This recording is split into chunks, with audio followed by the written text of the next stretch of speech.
কালকে ধুরন্ধর 2 দেখলাম। ধুরন্ধর 1-এর মতোই এটা একটা বিজেপি প্রপাগ্যান্ডা ফিল্ম। তাতে আপত্তি কিছু আমার নেই, কারণ হলিউডেও আমেরিকায় এরকমভাবে pro Republican pro Democratic movie প্রচুর তৈরি হয়।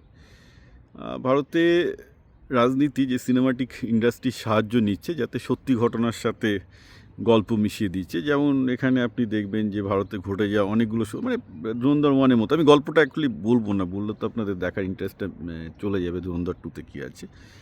ভারতে যা যা ঘটনা ঘটেছে, পাকিস্তানে যা যা ঘটনা ঘটেছে, তার সাথে মিশে একটা প্রো বিজেপি ফিল্ম, এটা হচ্ছে ঘটনা। তো সেটা কংগ্রেস তার অপোজিং ফিল্ম তৈরি করতেই পারে। প্রশ্ন হচ্ছে সেক্ষেত্রে বলবেন যে সেন্টার বোর্ডের ছাড়পত্র বা সার্টিফিকেট পাবে না, সেটা একটা প্রশ্ন হতে পারে। সেগুলো নিয়ে আন্দোলন করতেই পারে। তাকে করে তো দেখুক যে আমরা একটা এরকম প্রো কংগ্রেসি ফিল্ম করছি, ঠিক আছে। তবে ধুরন্ধর 2-তে কতগুলো ব্যাপার আমি বলি ভাল লেগেছে। একটা হচ্ছে যে মানে আসিফ আলী জারদারি বলে যেটাকে নামিয়েছিল ওটা খোড়া খায়নি, কিন্তু নওয়াজ শরীফের ভূমিকায় যে লোকটাকে নামিয়েছিল, ও মাই গড, ও একদম এক্স্যাক্ট নওয়াজ শরীফ লাগছে। মানে আপনি বুঝতে পারবেন না ওটা আসল না নকল নওয়াজ শরীফ, একদম এক্স্যাক্টলি ওরকম। পাশাপাশি ইমরান খানকে নামায়নি, ইমরান খানকে নামানো উচিত ছিল সিনেমাটায়, তাহলে 16 কলা পূর্ণ হতো আর কি। এখন যেটা হচ্ছে সেটা হচ্ছে এই যে মানে সিনেমাটিক্যালি তো একদম ইয়ের মতোই, মানে ধুরন্ধর 1-এর মতোই পুরো গ্রুসাম নৃশংস অ্যাকচুয়ালি আপনি দৃশ্য দেখতে পাবেন আর কি।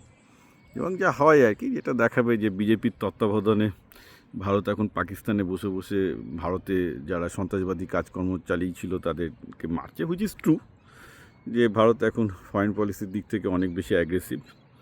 ভারতের বিরুদ্ধে যারা সন্ত্রাসবাদী কাজকর্ম করে পাকিস্তানে লুকিয়ে থাকতো তাদেরকে ডিরেক্টলি পাকিস্তানি মেরে দিচ্ছে। তো কিছু তো আছে ঘটনা, কিন্তু এইসব সব ঠিকই আছে। কিন্তু যেটা একটু সমস্যা আছে সিনেমাটা, যেটা আমি মনে করি, সেটা হচ্ছে জেনোফোবিয়া।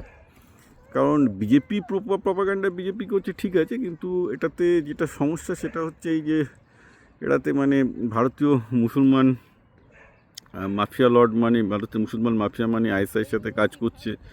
ভারতে বিজেপি বিরোধী পার্টি মানে তারা আইএসআইয়ের টাকায় ইলেকশন লড়ছে বিজেপিকে হারানোর জন্য। বিজেপি ভারতবর্ষের একমাত্র দেশপ্রেমিক পার্টি। এই সব টাইপের যে প্রো বিজেপি প্রপাগান্ডাগুলো ধুরন্ধর 2-তে আছে, এগুলো অবভিয়াসলি প্রো বিজেপি, এবং এর কাউন্টার ন্যারেটিভ আমি বলবো ফিল্ম দিয়েই করতে হবে। কেউ যদি এটা তো একটা বলতে পারে না যে সিনেমাটাকে আটকে দাও, যেটা অনেকে আগে দাবি তুলেছিল, না, that is not right thing.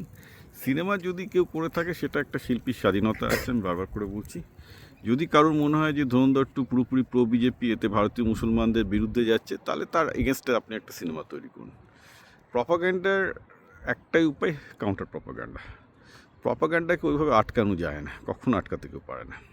তার বিরুদ্ধে আপনাকে কাউন্টার করতে হবে। তো কিন্তু 4 ঘন্টার সিনেমা হয়, আমি বসে দেখেছি কালকে পুরোপুরি, কোনো অসুবিধা নেই। আমি এমনিতেই ক্রাইম থ্রিলার আর স্পাই থ্রিলার দেখতে পছন্দ করি, আমি স্পাই থ্রিলার হিসেবেই দেখেছি, কোনো কিছু আইডিওলজি বা এগুলোর দিকে দেখিনি। হ্যাঁ, এটাতে বিজেপির ফেভারে অনেকটা ইমোশন মানে তুলবে ধুরন্ধর 2, এটা নিয়ে কোনো সন্দেহ নেই। কিন্তু এটা একটা ঘটনা যে এর মধ্যে যা রটে তার কিছু সত্য বটে, সেইভাবে ব্যাপারটাকে দেখতে হবে। কিন্তু যেভাবে ব্ল্যাঙ্কেটলি ভারতীয় মুসলমানদের বিরুদ্ধে, ভারতীয় বিরোধী পার্টির বিরুদ্ধে যে তারা দেশপ্রেমিক নয়, তারা পাকিস্তানের সাথে সহযোগিতা করে করে সবসময় দেশকে দুর্বল করে, এই যে অভিযোগটা আনা হয়েছে ধুরন্ধরে, এইগুলো একটু পলিটিক্যাল ন্যারেটিভ। এবার সেটা কে কীভাবে নেবেন সেটা সত্যি না ভুল আপনাদের ওপর।